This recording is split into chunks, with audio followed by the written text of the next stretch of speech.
अस्सलाम वालेकुम dear students, मैं हूं आपका subject teacher Mohammad Azreem. Matric class की हम इस्लामियात पढ़ रहे हैं और हम सबक नंबर 2 और दरसुस्सानी जीम का जो है ना हमने पिछले लेक्चर में पढ़ा था। अब जो है ना आगे हम मज़ीद जो है ना इसकी मश्क के ऊपर गुफ्तगू करेंगे मश्क को समझने के लिए। तो ये सूरह अनफाल चल रही है। अब ये इस्लाम और कुफर के दरमियान ये पहला मार्का था।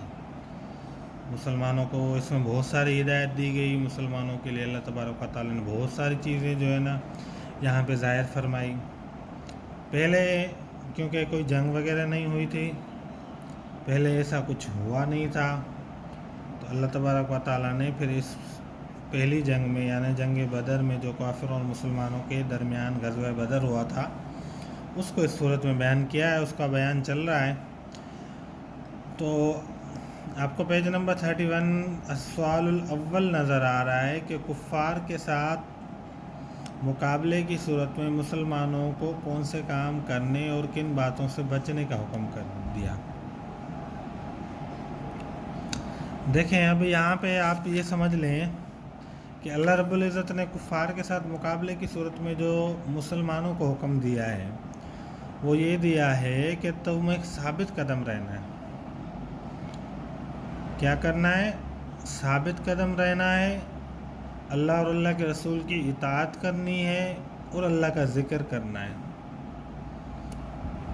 ये काम आपको क्या है करने के लिए है कि आप साबित कदम भी रहेंगे, आप अल्लाह को याद भी करेंगे और अल्लाह के रसूल सल्लल्लाहु अलैहि वसल्लम की इताअत करेंगे, पैरवी करेंगे, यानी उनके हुक्मों पर चलेंगे। तो इस सूरत में कि जो है ना जब जंग का मौका हो, अल्लाह का हुक्म क्या है, अल्लाह के नबी का जो है ना हुक्म क्या है, उनका रास्ता क्या है, वो क्या हिदायत देते हैं। तो अब जब कि अल्लाह का हुक्म आ गया, अल्लाह के नबी के जो है ना का फरमान जारी हो गया, तो अब हमें अपनी नहीं चलानी, अब अल्लाह का हुक्म मानना है।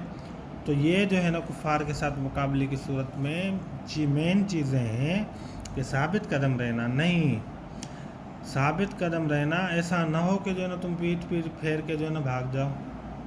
दूसरी चीज़ अल्लाह का ज़िक्र है, अल्लाह और अल्लाह के रसूल सल्लल्लाहु अलैहि वसल्लम की इताअत है, फरमाबरदारी है। और जो काम न करेंगे वो क्या है? आपस में झगड़ा वगैरह नहीं करना,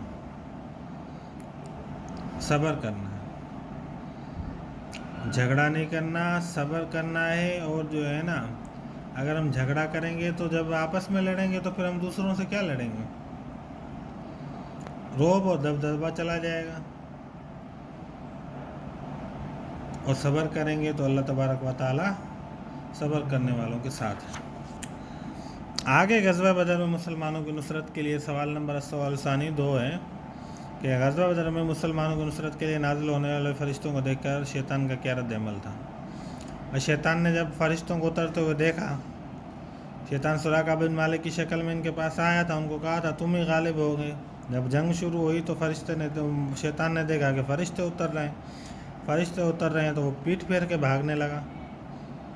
तो लोगों ने कहा तुम तो कहते थे तुम तो बड़े सरदार हो, तुम तो कहते थे जो है ना मैं इनसे तुम जीत जाओगे, अब कहाँ भाग रहे हो? उसने कहा भाई जो मुझे नज़र आ रहा है वो तुम्हें नज़र नहीं आ रहा, और अल्लाह का अज़ाब बहुत सख्त है, इसलिए जो है ना वो अपनी जान छुड़ा के भाग गया। तो ये सवाल जवाब आपने अच्छे से याद करने हैं। आपका ये होमवर्क है कि सवाल-उस-सानी मैंने ये चीज़ें आपको वाज़े करके बता दी। ये दोनों सवाल जवाब आप जो याद करके जो है ना आप लिख कर दिखाएंगे। आप इसको समझेंगे, फिर आप उसको लिखेंगे, फिर आप दिखाएंगे। ठीक है बेटा, इंशाल्लाह नेक्स्ट लेक्चर में हम आयत का जो है ना तर्जुमा और मफ़हूम को जो है ना समझने की बात करेंगे, उनको समझेंगे। तब तक के लिए अल्लाह हाफ़िज़, अस्सलाम वालेकुम।